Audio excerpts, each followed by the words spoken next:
morning, everyone.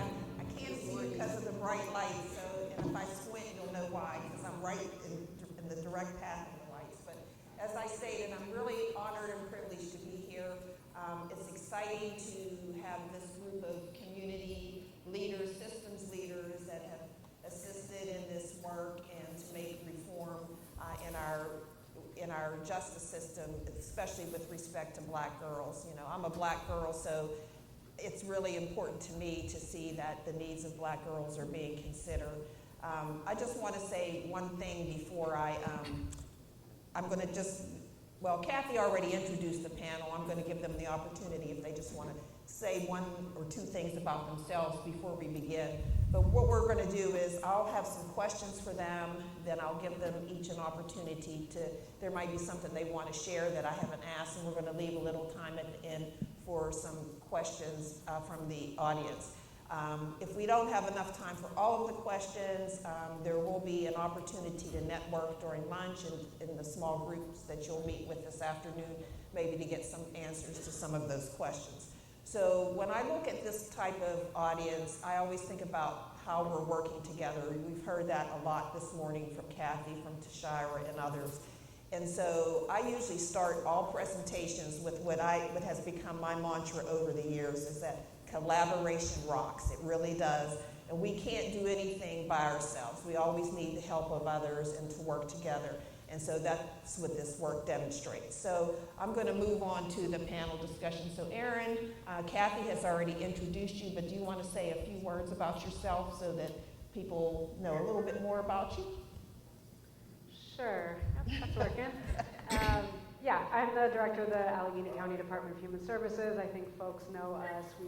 In addition to the child welfare responsibilities, we run the publicly funded mental health and substance use services, homeless services, services for older adults, people with intellectual disabilities and autism. And so it's a lot for sure. And I didn't want to say anything down there, but while I did know Miss Gwen and actually spent some time riding in the back of a car with Richard Garland and Gwen in the front, and that was a lot of learning. I'm here for Kathy and the leadership that she's been able to show after the passing of her mom in this organization. So thrilled to be here. I'll just say one more thing. There are a lot of DHS folks here, and I know you know them, but just to recognize Mandeep Gill, he's our new-ish. He's going on a year, so we can't say new quite now, but child welfare director. So if you don't know him, I hope you do get to know him.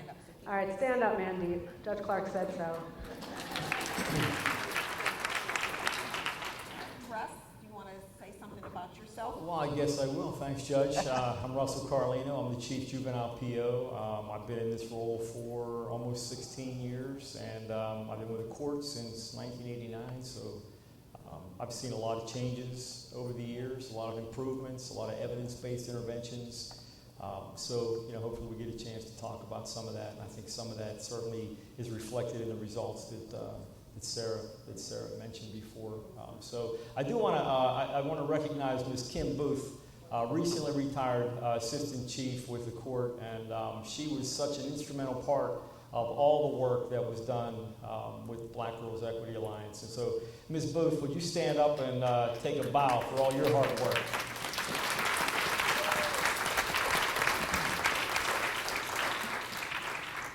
Dr. Walters, you're up next. Sure, thank you. It's a pleasure to be here, still serving as the proud superintendent of Pittsburgh Public Schools, where we serve about 19,000 students pre-K through 12 from Pittsburgh and 7th to 12th grade students from Wilkinsburg, all in the Pittsburgh Public Schools. And so I've been in this district. This begins my 35th year in the Pittsburgh Public Schools. So I've been here from a teacher to assistant principal to principal to assistant superintendent to interim superintendent and now superintendent of the Pittsburgh Public Schools. So this has been my passion point. My students are my joy, and I don't like people messing with them. So, but happy to be here. Thank you. And Dr. Rankin, tell us something about yourself. Yes, thank you, Judge Clark. I am so thrilled to be here. Like Kathy said, this is my first time joining all of you, so thank you for making this space and for welcoming me. I am a health researcher at the University of Pittsburgh, and my true love is being an adolescent medicine doctor at the UPMC Children's Hospital of Pittsburgh, where it is just my absolute joy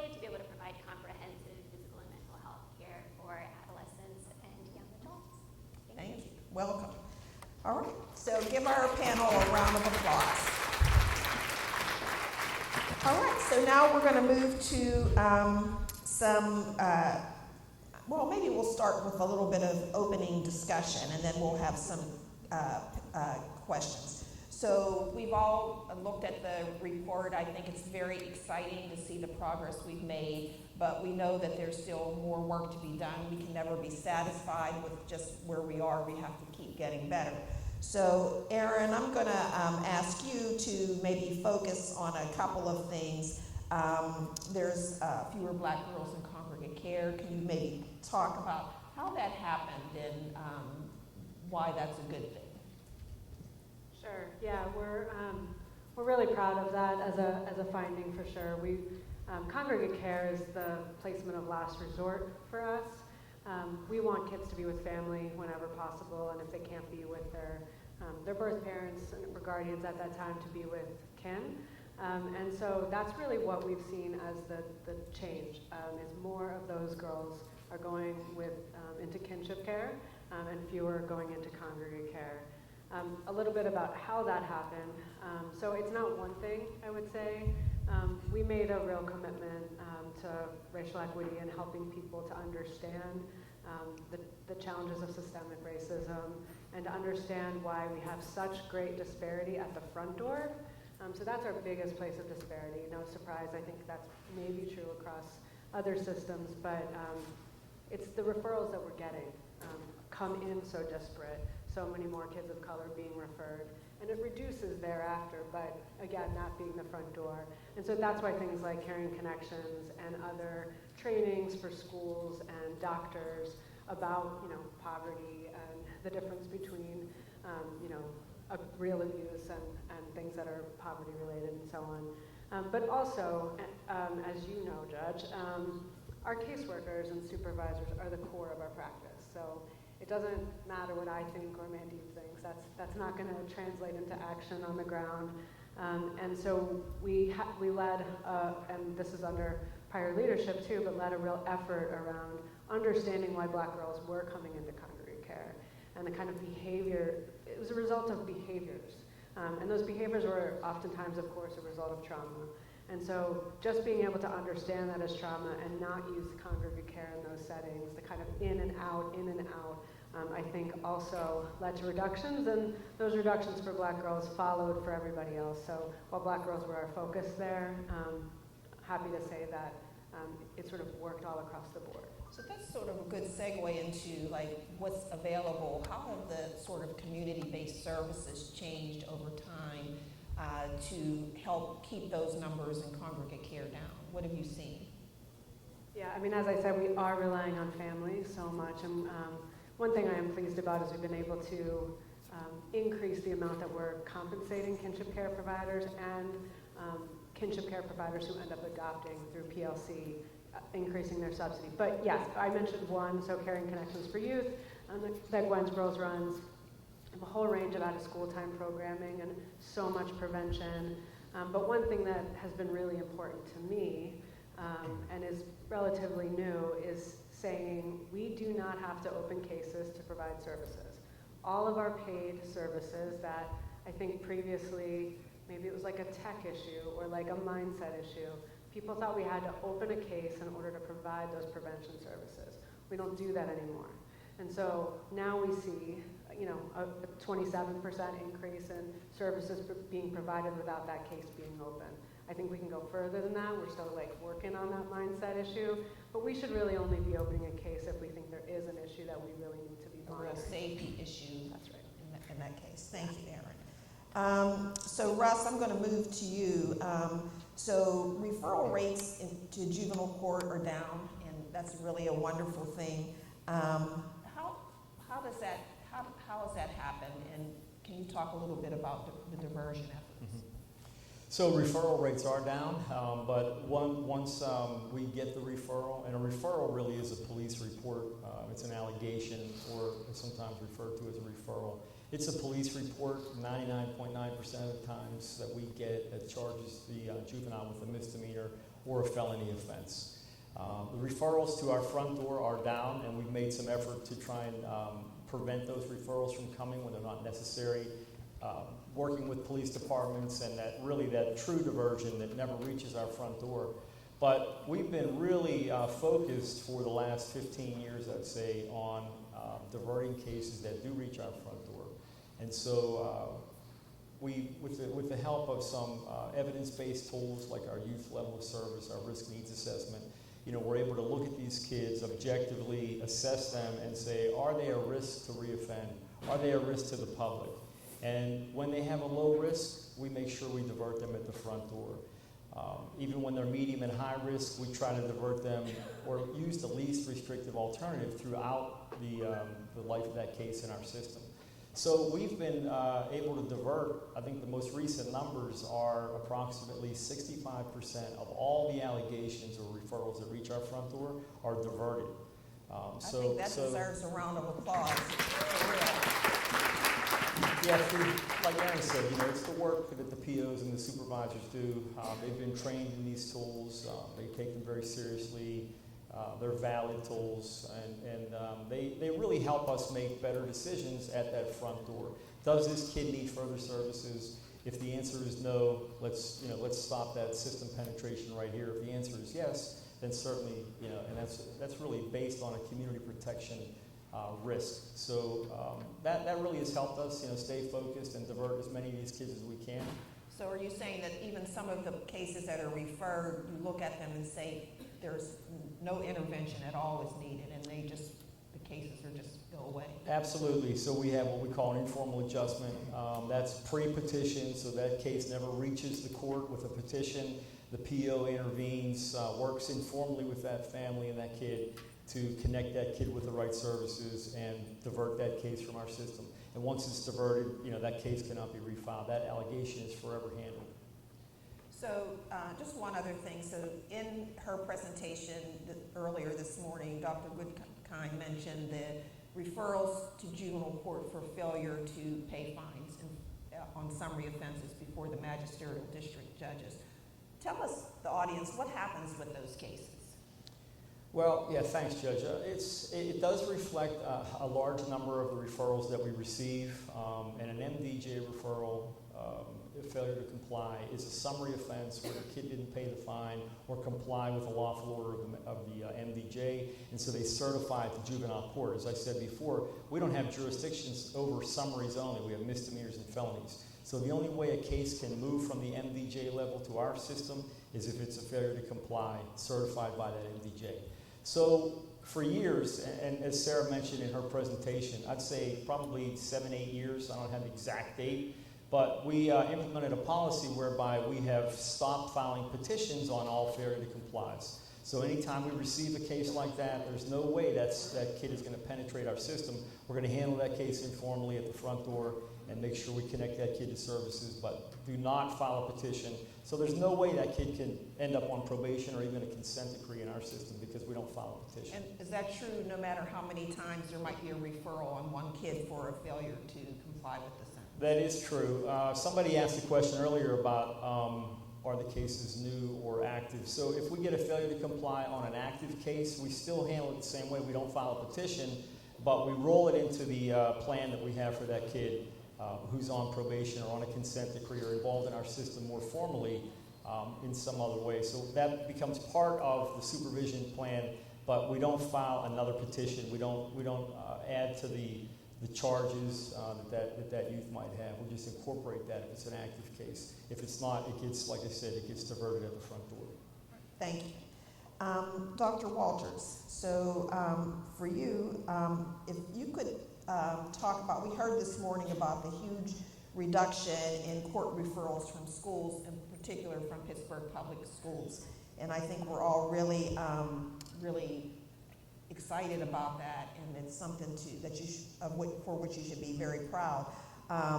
So can you talk a bit about that and about some of the successes and challenges in the use of exclusionary discipline within the school district? Sure, thank you, Judge. Yes, we're very proud. I'm even more proud that it's being published because so much of our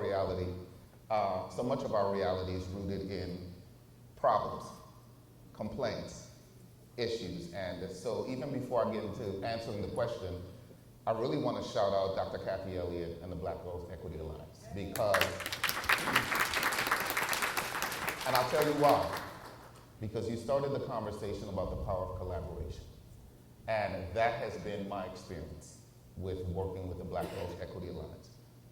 We all want the same thing, but there are times when we come to collaborate, the feeling is that I have the solution. And sometimes we don't want to listen.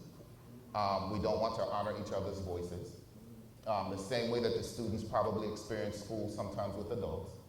And so there's spaces where we may disagree. But my mantra has always been, we can agree to disagree, but we have to agree not to sabotage. And that has been my experience with the Black Girls Equity Alliance. That is why they have the courage to publish the good things as well. Because as I used to tell my staff, problem identification is a low-level skill. Dogs do it by barking, babies do it by crying, but the work and the investment is really in solving problems. And so that's how they come to the table. We have so many that say we're partners. Partnership is a two-way street. And it requires compromise. And so that's been my experience with that, because our problems in school, and getting back to the question about how we do this, it's not one-dimensional. It takes a variety of things, because a lot of the root cause of what happens in schools starts in community. So if we're not working together comprehensively, we will never solve those problems. And so that's what it's been. It's been multiple things. It's been, creating the tool set, bringing tools to give other options. Because right now, all of us went to school and we think we know how to do school best. There's a faction that believes, hey, schools must be safe places, and the way that happens is when people disrupt, get them out of there. So we fight that challenge around, but if students are missing, how are they being educated? And we have to find that balance, not only with parents, but with the adults serving our children, even at times some of our students, like enough is enough. So we really have to emphasize a lot of tools, and those tools don't always come from internal partners, but they come from external partners as well. We think about skill development and really sort of shifting those serving our children to be more culturally responsive, to understand the realities of the students that we serve. Often, some of our staff members don't live in those communities, but there's still an opportunity to understand their reality by asking the students questions. They are authentically honest. They are as raw as the river water in Pittsburgh in their truth. And so they will give you, they will elevate truth in ways that are really profound. And that's why my belief in student voice has always been so important, because they are our core customers. They will tell us truth. The other thing is, I think about mindset, and that's probably the hardest nut to crack, because adults know how to act. And so we may say this is the right thing to do, but sometimes when we close those doors, adults get to perform in the way that they want to perform. And so the mindset work is really the challenge that we have to change mindsets of adults serving children and what that looks like and how it needs to transform today, to focus on educating children in environments that are successful, inclusive. And so that's really what we have been trying to do. So it's multiple things. It's not one-dimensional, but again, it's the partnerships that kind of bring something to the table and really offer support versus just identifying problems. And so that has been what I think has been most profound. I also want to shout out the principle of Obama, because we have a campaign now called Get the Facts. So let me give you a little bit about the facts. The Obama story is a lot deeper than the principle, but it is a leadership story, and it is one of Black Girl Magic. Because during that time, Obama was led by 3 Black women. There was 1 principal and 2 assistant principals. And at the time, I got a lot of flack. Why do you have all 3 Black women in this school? Well, Obama's a predominantly Black school, but however, the competence, the confidence, and the dedication to children was what drove my decision. They're invested in those children. They speak. So she said, yes, I can take a cuss out. But she's also very passionate about listening and elevating student experience and what they want to bring to the table. And so that may not be reflected in the story as well, but that's who she is as a leader. That's who those two assistant principals were as a leader, who have now, transitioned on, one as a principal and one into a different profession. But that power of that leadership in really elevating the black girl experience, because they're black girls leading that school, black women, but leading that school has been transformative for that experience and that reality. And I'm not saying that to say, hey, I need to run out and get all black girls to lead all of our schools, or black women to lead all of our schools, because they don't exist, reality check. They don't exist. But I do want to elevate that story of these black women and their leadership, and how their compassion and their belief in that these children just need supports, interventions, and opportunities, and they will rise to that challenge. And so we hope to shift that mindset across the district, because there's a lot of work still left to be done. But I will celebrate this milestone. I will celebrate this accomplishment. And again, I thank the Black Girls Equity Alliance and Dr. Elliott for elevating that for us. Thank you so much. Dr. Rankin, could you talk to us about the youth and about the ongoing need to explore trauma-informed care and systems for our youth? I definitely can, and I think that the data that we saw before this talk is such a nice way to think about this. So when I look at that data and I look at the results around experiences of violence, so trauma throughout the lifetime, and the first slide we saw was mainly around witnessed trauma, or the kind of collective trauma that is affecting the families and communities of black girls locally. And those results are disparate. They are way too high. We continue to see that young people are exposed to a lot of adversity. And that continues to raise these calls for us to develop and invest in trauma-informed systems. And when I think of trauma-informed systems, I think of systems that are focused on young people, on uplifting their voices, as Dr. Walter said, and really centering on healing and how do we build and foster resilience in the face of a lot of adversity. But I also saw some really positive things in this data. So a reminder, this first slide is looking at lifetime experiences of witnessed trauma. We're not going to see changes in those results in real time. When we start to look at that second set of data around individual experiences of violence, many of those metrics are in the last 12 months, and we're seeing great degrees of improvement over time, and we see those disparities between black and white girls disappearing.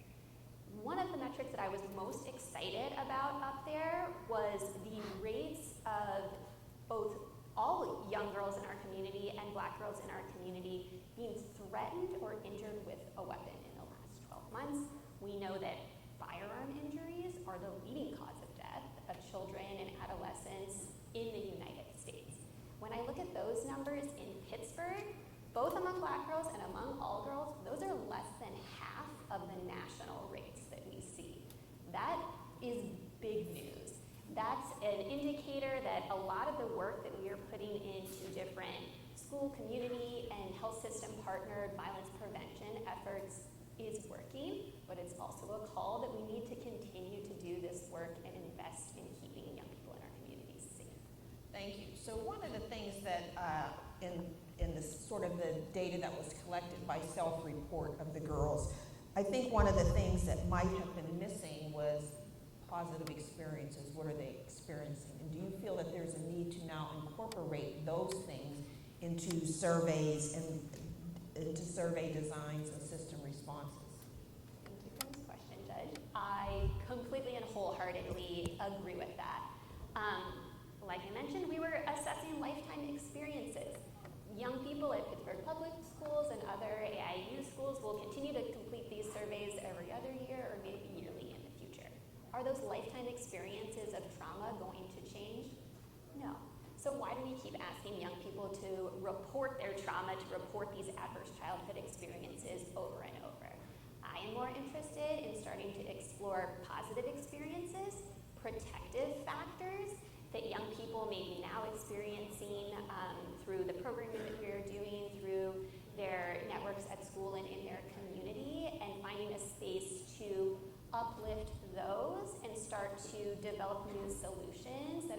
leveraging the strengths of young people that we're seeing in our community. Thank you. Thank you.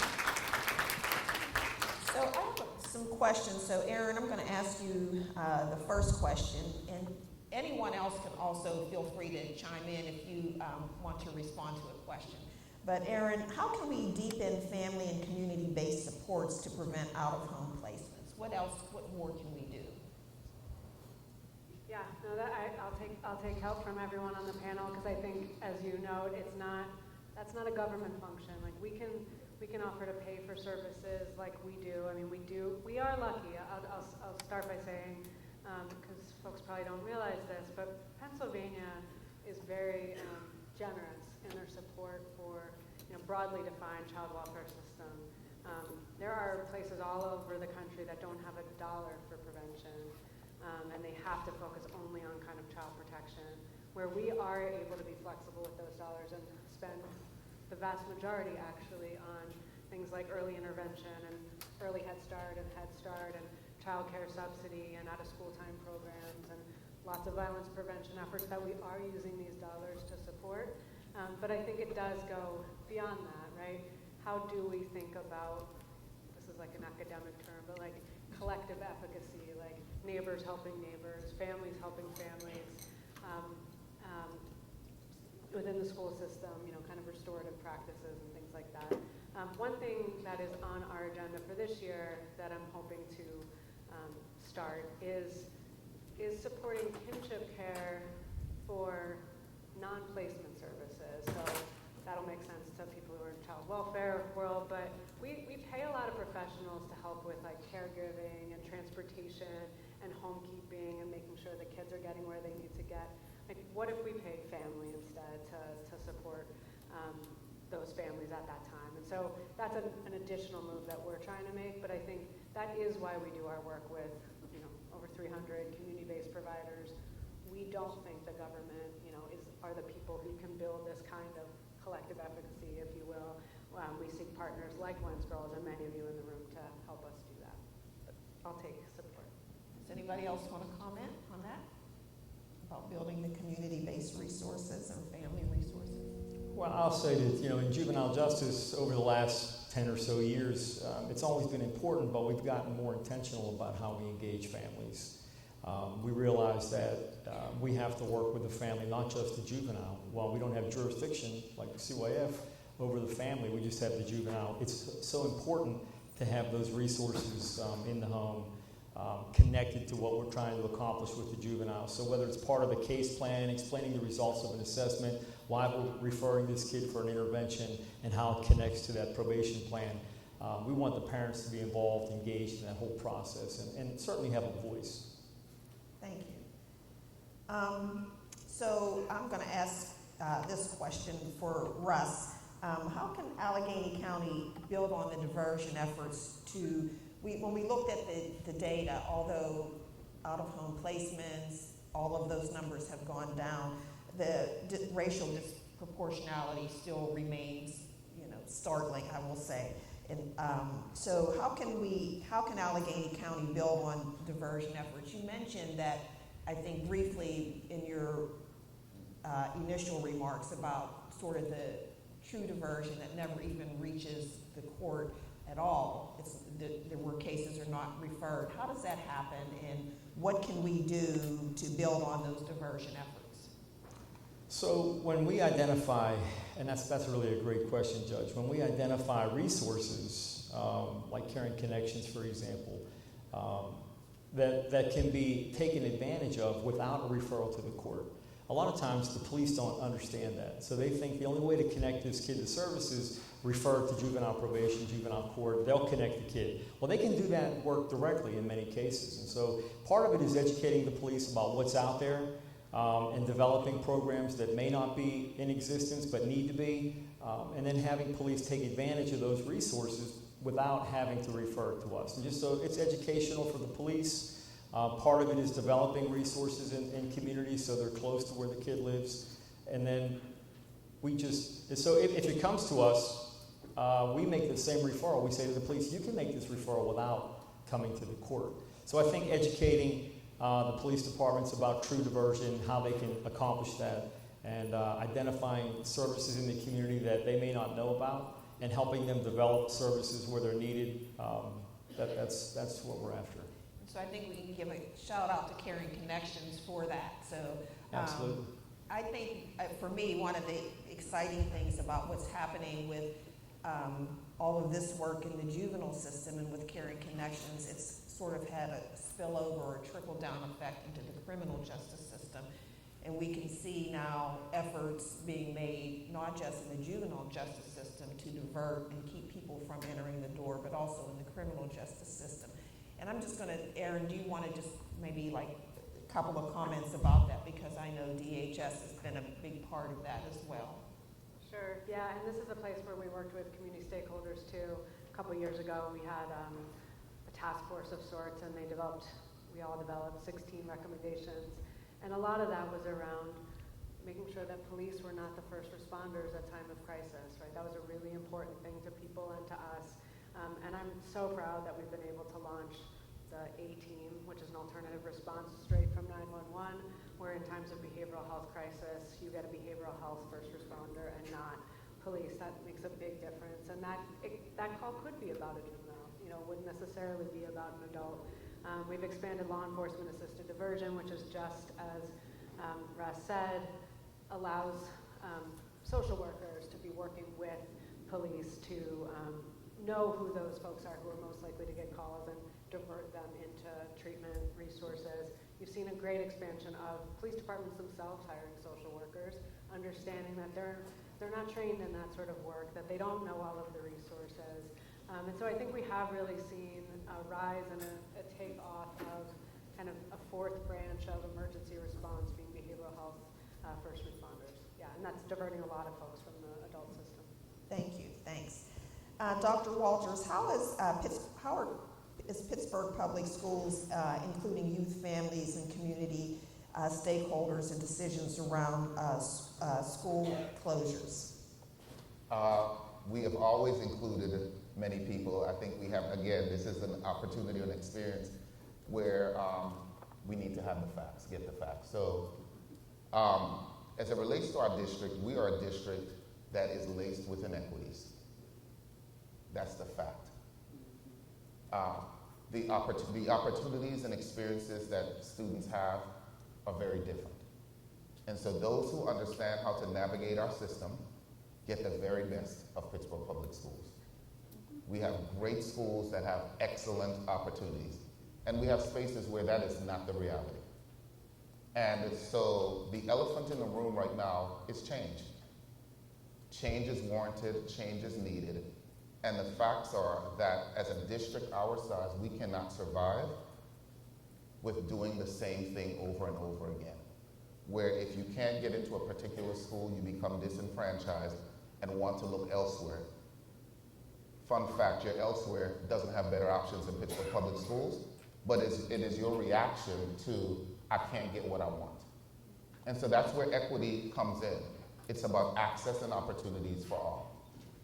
Some people are okay with that. Some people use equity and call it the buzzword of the century because it sounds good to say equity. But doing equity means that you're doing for those who have been marginalized and disenfranchised by the system and providing more to them so that they have access to similar resources and they have opportunities to experience the wonderful things that other students are getting in our system.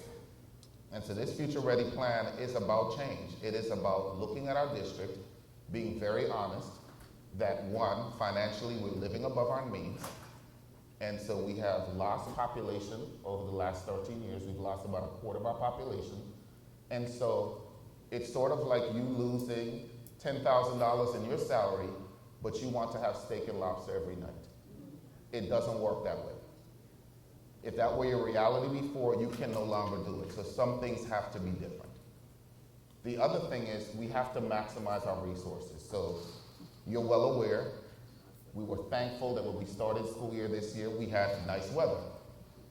All of our schools are not air conditioned. So sometimes we have to call school off.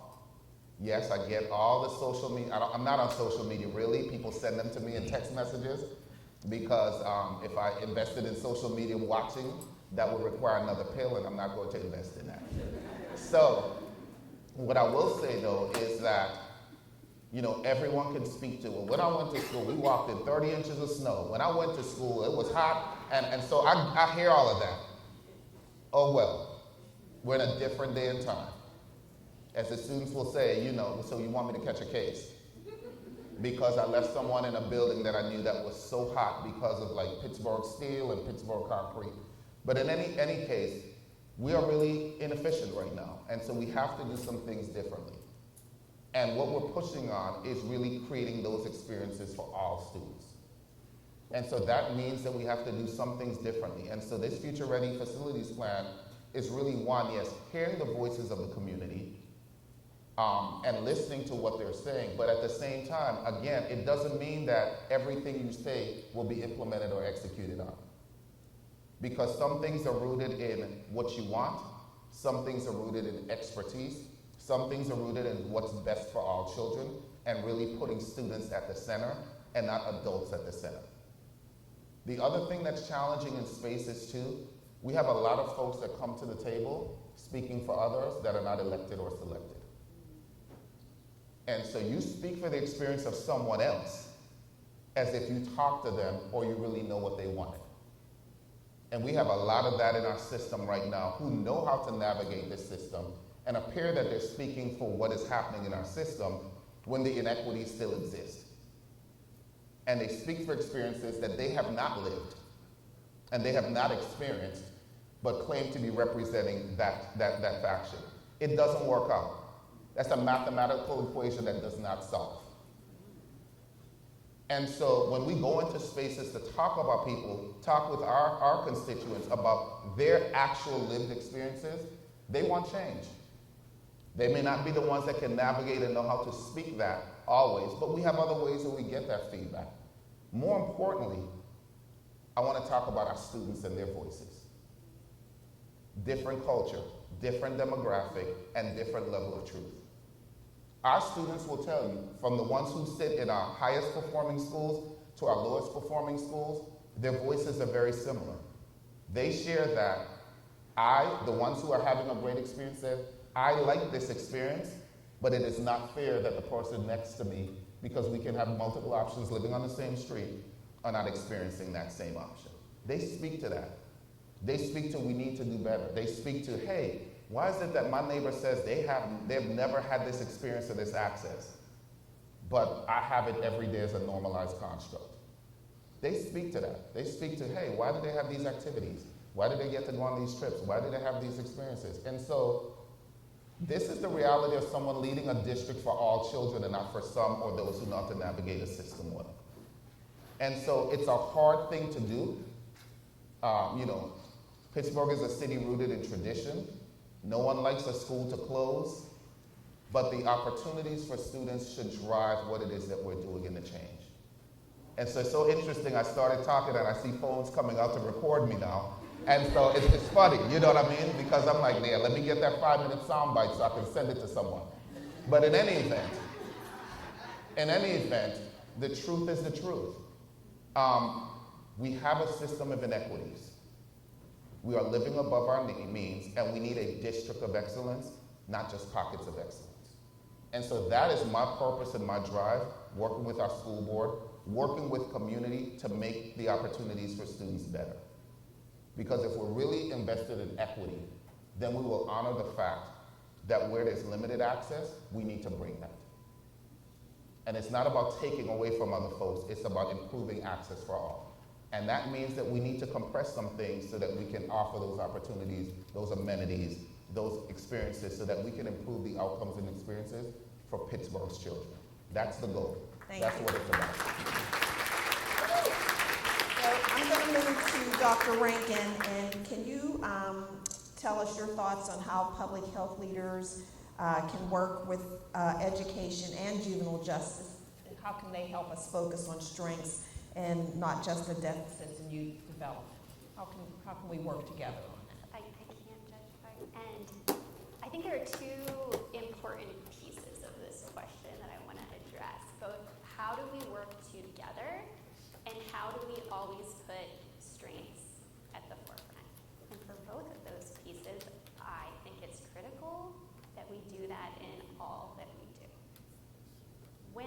about these things, I kind of think about it at multiple levels. And so the first being our sort of individual interactions with young people. So the direct care, the direct education that we are providing when we're working with youth.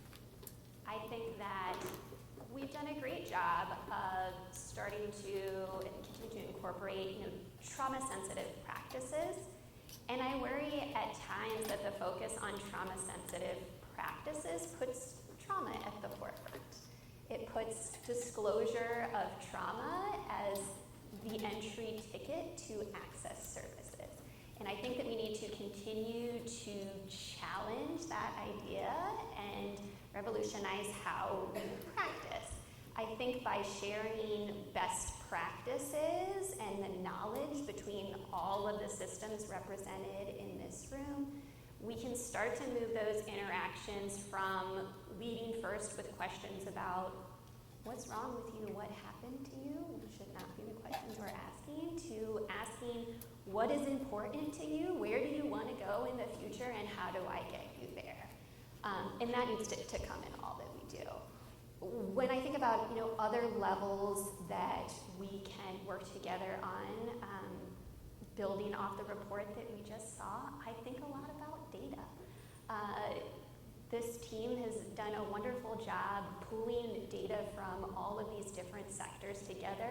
I know it was no small task to do that and to present this all to us. I think that as health, education, juvenile justice sectors, we need to strive to have data that is truly integrated and in real time so that we can help support all young people and highlight the strengths, the good. I think it's easy to hide behind the HIPAA, the FERPA, the things that kind of restrict our ability to share that data, but those are barriers that can be overcome. We have great minds, great thinkers in this room, and I think to truly show and build on the change that we've already seen here today, we need to come together both in integrating that data and also, as I mentioned earlier, thinking about the type of data that we're recording and highlighting. And then I really think about kind of the structural level changes and how we can strive towards true systems integration for young people. We talked a lot about referrals today. Referrals in my world as a doctor means something very different than the types of referrals that we talked about today. And there's no reason that the processes to refer to the justice system should be easier and clearer than the processes to refer to community-based mental health providers, community-based primary care providers who can work on the root causes of some of these things that we're seeing, including supporting young people's mental health and getting them connected to other social services.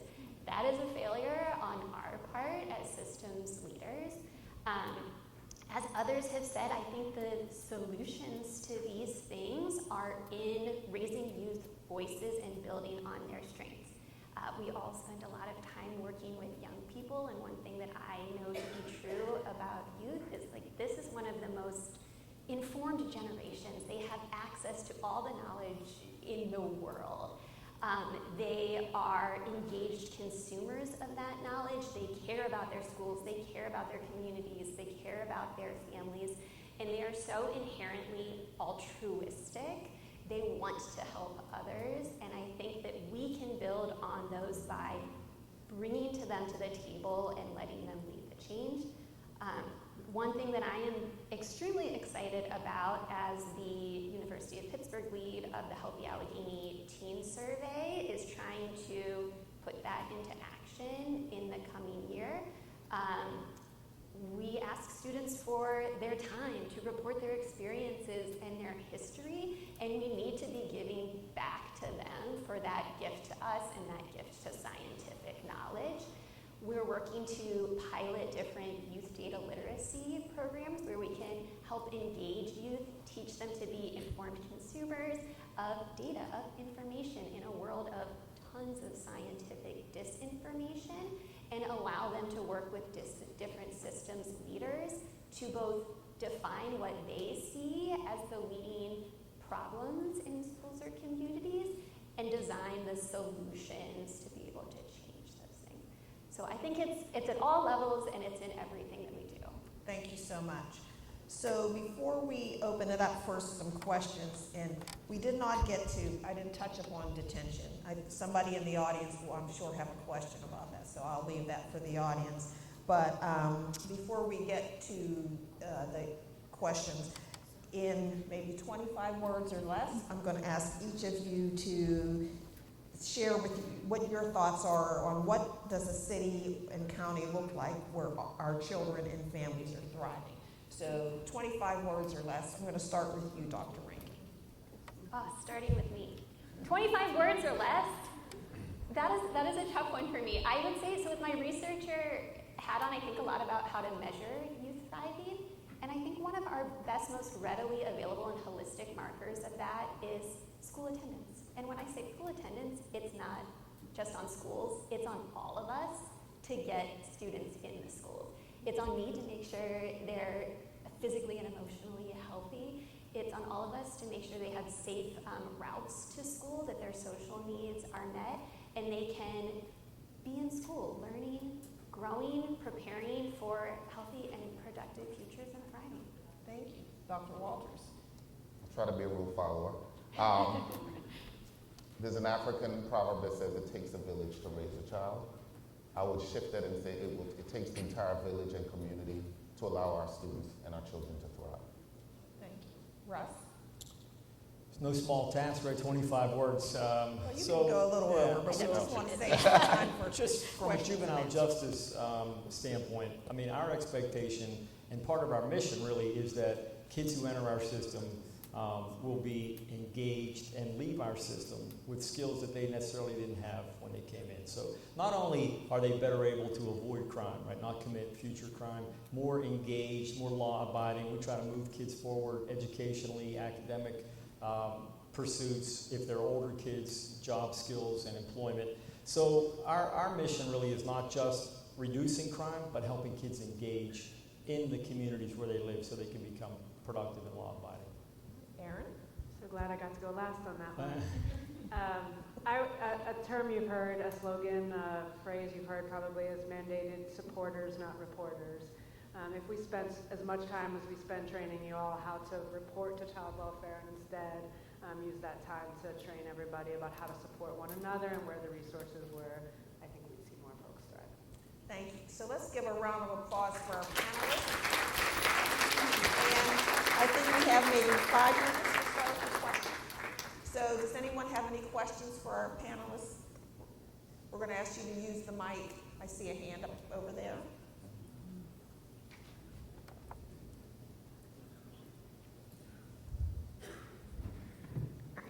Thank you to the panel. Many of you talked about the importance of students being in schools. And so I wanted to ask specifically, I guess, to Dr. Walters. So we currently have a suspension ban for pre-K through 2nd grade for nonviolent infractions. I will say the state of Arkansas has a complete ban in the entire state from pre-K to 5th for suspensions and for expulsions unless they're violent. And I would hope that we were a little more progressive than Arkansas. So would you be able to commit to being able to push through a policy or something within all of the schools to ban for 3rd through 5th grade, since we already have pre-K through 2nd?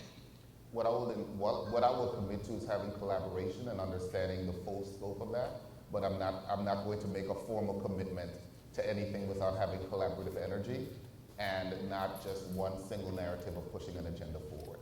That's my answer. Any other questions?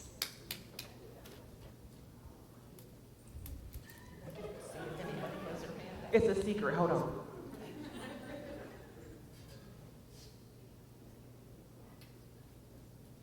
So with all of the schools closing, Dr. Walters, the question is, what are the safety measures and precautions that are being put into place, and so many children will be coming together in one place? Sure. So first and foremost, our board has not acted on this proposal.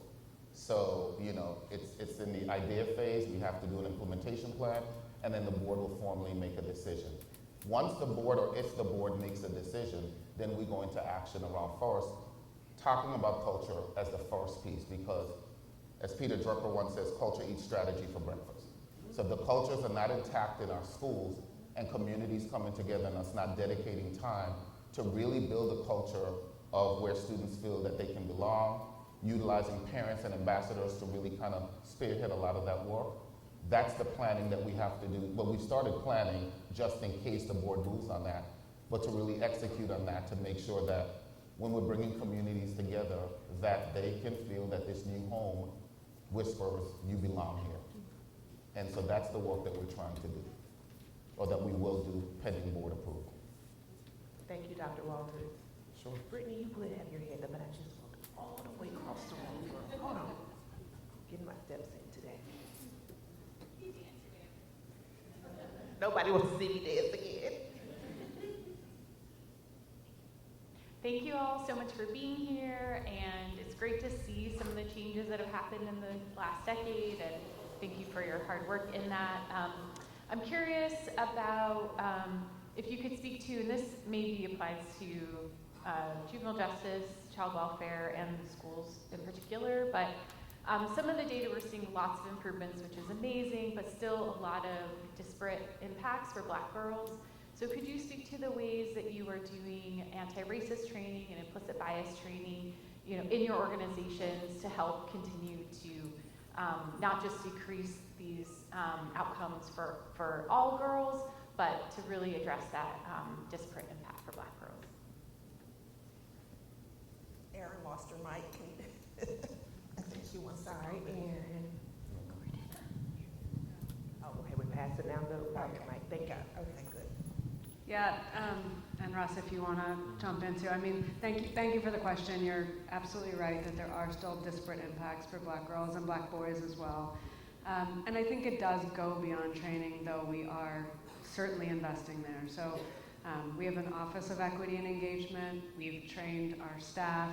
Our senior leaders have equity coaches. We do break down data by race and gender and so on and try to understand the impacts, but I think it's harder than that.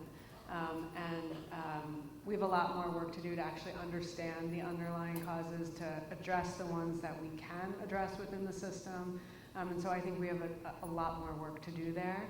But I do think the investments we've made, not just in training, but in training, and training the judges as well. Like we don't make these decisions alone. It's a system. There are more actors than just child welfare, for example. But in prevention, I think some of those investments as well, I think, are paying some what's the right word? Paying some something good. Dividends. Thank you. All right. Can I say something about that? So I just feel like right now, I think, yes, we still need to focus on those issues of implicit bias and all of those things. It's going to be challenging in these times. As you see, many organizations have been forced to scrub their websites and remove words that I always thought were positive words, powerful, good words, equity, inclusion, diversity, have now become words that we're not even really supposed to voice. And so one of the challenges that we have is we have to keep pushing that. That still has to be part of the agenda. We can't let it go away, even in the face of this current political climate or current climate in the United States. So it's going to be challenging, but the work needs to be done, and all of us need to. It's not a one and done. Some people think it's a one and done. You go to, I remember they used to call it sensitivity training, one and done. It's not one and done. It's an ongoing process, and we always need to be reminded and refreshed. So it's incumbent upon all of us and our different roles and our different organizations to keep that alive, keep the training going, keep the spirit of equity, diversity, and inclusion alive. Because from my perspective, children will not thrive if there is no equity, because we're not leveling the playing field. We're not making up for the systemic issues that have caused a lot of the issues that we talk about. If they don't feel included, and I think, like Dr. Walter said, when you were bringing communities together, that's a big part of it. You have to feel included. And so in diversity, we have to experience and be exposed to different cultures, different ethnicities, just different worlds. It's just benefits all of us for us to share our differences, and then we realize we have more in common when we do that. Thank you for that. That's a beautiful way to wrap up the panel. We have time for one more question. Are there any other questions? Well, the good part is I'll come to you, and the good part is that we will be addressing these issues and how we can come together as a coalition to address those disparities that remain in just a moment after lunch. But last question. My question is, how can we do a better job of getting our community partners and the school district, whether it be McKeesport or PPS, to work together to have these partners inside and a part of either the school day or after school? How can we do a better job of supporting each other? So I guess that question is for me? Not just you. Oh, okay. I mean, when we talk about I'll school- give my background. I do work for the Department of Human Services, and I am a monitor for our school-time programs, and that is something that a lot of our providers are having issues with. And it not necessarily the district itself, but maybe the different building administration, or they were welcomed last school year, but now the change, and now this principal does not want the school, or they have more restrictions. So I would say a couple things. So one, in Pittsburgh Public Schools, the vision is to have all of our schools as vibrant community hubs. We have some schools that are designated as community schools with specific areas of focus, and we'll continue that work. But eventually we want all of our schools to function with that same community schools type model, but we want our schools to be vibrant community hubs. And what that means is that parents and students, their trusted space in that community for many of them is the school. So if we can have a lot of those services exist or coexist within the school, then it makes a great opportunity, whether it be for supporting healthcare, supporting food insecurity, supporting social emotional needs, etc. And so that is what we want. Some of our schools already operate in that function, and we do have in our district an out-of-school time partnership space. One of the challenges sometimes that we have is when individuals want partnerships, but they're not aligned with the mission and vision of our school district. And so alignment and coherence are critical in school systems, because we have core goals around outcomes and experiences for students, and if they don't align, then they don't fit. And so it's not always that we are exiting folks who have ideas, but they have to be aligned. And so we work to create alignment first. If there's no alignment, it traditionally doesn't fit. And principals are given the autonomy to run their schools. So when there's misalignment, when there's things that are not aligned with the mission and vision, then those things don't happen. Now, I know you're probably going to say to me, well, I had at one time, this happened to me, and that kind of thing. But we do have an out-of-school time partnership, and I encourage anyone to be that. We have over 150 partners currently active in our school district. We meet with our partners to get feedback and suggestions, and so I just encourage you, as a first step, if you want to be a partner, start with the out-of-school time partnerships in the Pittsburgh Public Schools. I cannot speak for the other districts and their methodology and their protocols, so I will isolate my comments to the Pittsburgh Public Schools at this time. That was going to be, my next question of how the county can be a part of that to make sure that our providers are aligned with what the school, with their mission and vision. I would like nothing more. Thank you all. Before we close out, I do want to pass the mic to Sarah Nevels really quickly, because we've talked a lot about caring connections, and she's going to give you all some information. Also, we have a table here about how to make sure we're getting our young people all the support that they deserve. So thank you very much for highlighting Caring Connections for you, and we value your partnership. For anyone who would like more information, you can, of course, come visit us during the break or at any point throughout the day or tomorrow. But also on your tables, I put some information. And then throughout all of the building, there's lots of information, and also on Caring Connections website, as well as Gwen's Girls website. But it is a pre-arrest, pre-diversion program for all youth. Again, all youth in Allegheny County under the age of 18. And as a shameless plug, Dr. Elliott and her group came and presented to all of our principals when this initiative first started. So they have full audience and space with all of our schools. So in Pittsburgh Public Schools, all of our school leaders are aware of this opportunity and this program. So thank you. And they are our largest referral center. That's amazing. Keep clapping, give it up for our panelists and for our moderator, and also for Dr. Sarah Goodtime. We're so grateful for your amazing leadership.